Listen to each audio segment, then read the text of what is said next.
বিশ্বজুড়ে 2022 সালে 100 কোটি টনের বেশি খাবার নষ্ট হয়েছে। বেশিরভাগ খাবার অপচয় হয়েছে বাসাবাড়িতে। বুধবার জাতিসংঘ প্রকাশিত এক প্রতিবেদন থেকে এসব তথ্য জানা গেছে। খাবারের অপচয়ের এই ঘটনাকে উল্লেখ করা হয়েছে বিশ্ব ট্র্যাজেডি হিসেবে।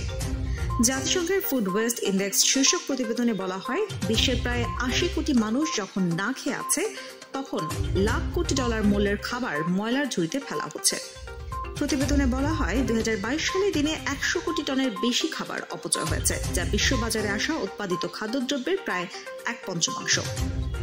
এক বিবৃতিতে জাতিসংঘের পরিবেশ বিষয়ক কর্মসূচির নির্বাহী পরিচালক ইঙ্গার অ্যান্ডারসন বলেন, খাবার অপচয় বৈশ্বিক ট্র্যাজেডি। জাতিসংঘের প্রতিবেদনে বলা হয়, এই ধরনের অপচয়ের ঘটনা নৈতিক নয়, বরং পরিবেশগত ব্যর্থতা। উড়োজাহাজ চলাচল থেকে নিঃসরিত কার্বন যতটা না বৈশ্বিক উষ্ণতা ছড়াচ্ছে, তার থেকে 5 গুণ উষ্ণতা বাড়াচ্ছে খাদ্য বর্জ্য। এখন পর্যন্ত বিশ্বে খাবার অপচয় নিয়ে জাতিসংঘের সংকলিত প্রতিবেদন এটি।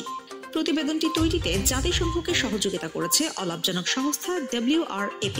খাবার অপচয় নিয়ে এটি এ পর্যন্ত সবচেয়ে পূর্ণাঙ্গ চিত্র উপস্থাপন করেছে।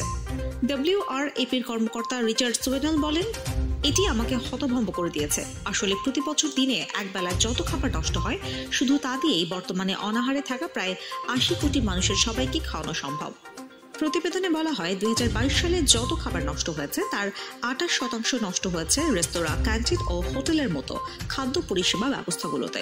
কসাই ও মুদি দোকানে নষ্ট হয়েছে 12% খাবার। তবে সবচেয়ে বেশি অর্থাৎ 60% খাবার নষ্ট হয়েছে বাসাবাড়িতে। এর পরিমাণ 63 কোটি 10 লাখ টন। সোয়ানেল মনে করেন, এই ধরনের অপচয় হওয়ার বড় কারণ মানুষ তাদের প্রয়োজনের চেয়ে বেশি খাবার কিনছে। এছাড়া তারা কতটুকু খেতে পারবে তার আন্দাজ ঠিকমতো করতে পারছে না। এতে খাবার উচ্ছিষ্ট থেকে যাচ্ছে। সোয়ানেল আরেকটি বিষয়ের কথা বলেছেন, তা হলো মেয়াদ উত্তীর্ণ তারিখ। উৎপাদিত খাবার নষ্ট হচ্ছে কারণ মানুষ ভুলবশত ধারণা করে যে তাদের খাবারের মেয়াদ নেই। প্রতিবেদনে আরো বলা হয়, উন্নয়নশীল বিশ্বে প্রচুর খাদ্য অযথায় অপচয় হয়নি, বরং এগুলো পরিবহনের সময় কিংবা রেফ্রিজারেটরের অভাবে নষ্ট হয়েছে।